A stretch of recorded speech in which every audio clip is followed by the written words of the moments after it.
Hi, this is Representative Debra Lekanoff from the 40th LD. I am in the beautiful homelands of the mighty Lummi Nation. Today, joining me is my good friend who I've known for almost 20 years. It's great to see you, Candice. Good morning, Debra. Thank you for being here today, and welcome to our territory of the Lhaq'Temish people. It's wonderful. Candice, can you introduce yourself for our wonderful audience in Washington State? Shawl. Good morning. Kwanstanat Sanasnat. Good morning. I'm Candice Wilson from Lummi Nation. I am the Executive Director of the Lhaq'Temish Foundation and a former council member of Lummi Indian Business Council. Thank you. Very good. Today we're going to be speaking to the issue of missing and murdered Indigenous women. It is a crisis that has spread from north of us in Canada, throughout Washington State, throughout the nation. Lummi Nation has been a leader in working together across agencies, across governing levels to remove barriers to better address this issue that's impacting our young men, our young women, and our families. Candice, do you want to talk a little bit about Lummi Nation and what they've been able to do in the years of addressing this crisis that's impacting our families? Yes, I would like to speak to missing and murdered Indigenous women is real. And this, unfortunately, has been going on for a long time. And it impacts us locally, here tribally, locally, state, nationally, and internationally, because we are all related. And these are our relatives, our aunties, our sisters, our mothers, our friends, our girlfriends.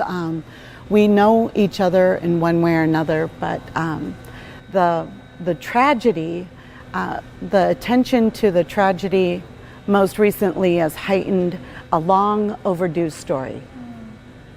It has. You know, we're hearing from many different agencies at the state and the federal level of understanding what can we better do now and today that can address putting in laws and policies that can help expand our programs on a trans-agency level. Are you seeing any recommendations come forth based on the past Washington State report that came through, or the Seattle Indian Health Board that has come through, that we might be able to create next steps?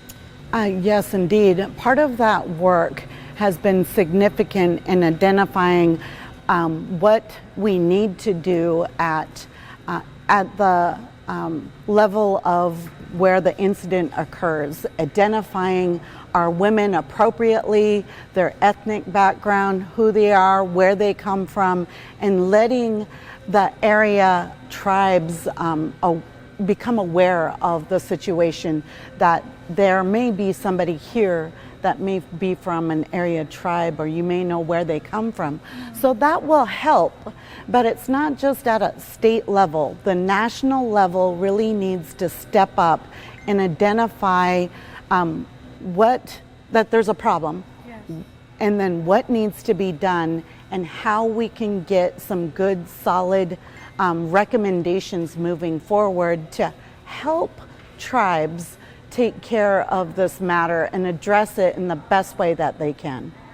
We've, you know, you and I have both seen in the relationship on a transboundary basis.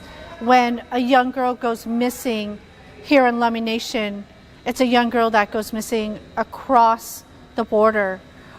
Is there a traditional way in which, or a natural way in which Lummi Nation, when a young person goes missing, you already have that connections to the north? Can you describe a little bit of what that natural smoke signals would look like as it travels across Coast Salish Nation? Well, it's simple, because our relatives we don't have borders or boundaries, because the news will travel fast.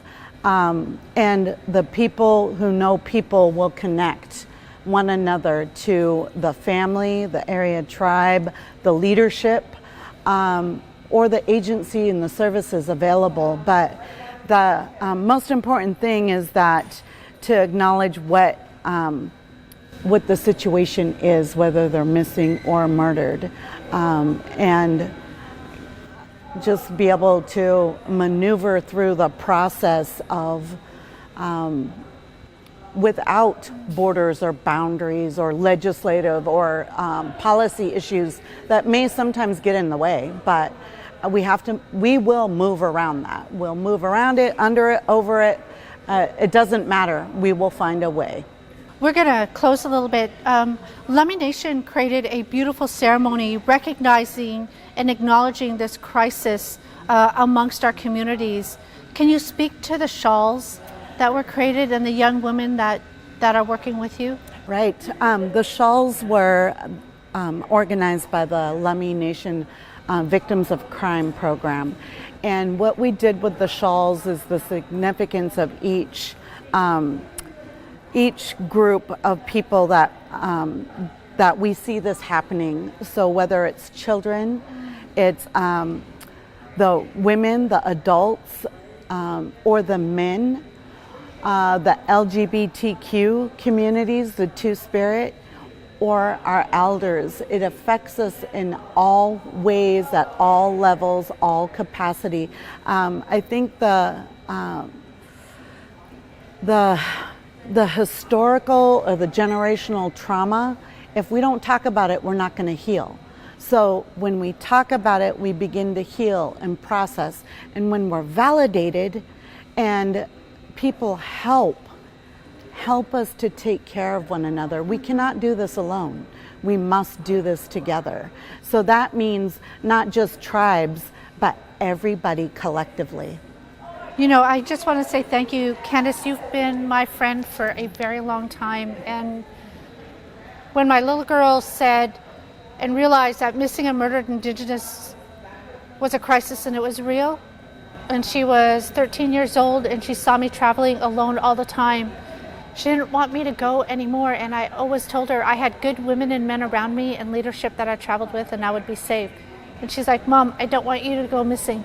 Okay. So it's the work that we're doing here at Lummi Nation and across the nation, across borders, that really makes this issue a topic where our young girls can't be scared of going into this world and that they are safe. So thank you for all the work you're doing at Lummi Nation. Thank you. Thank you.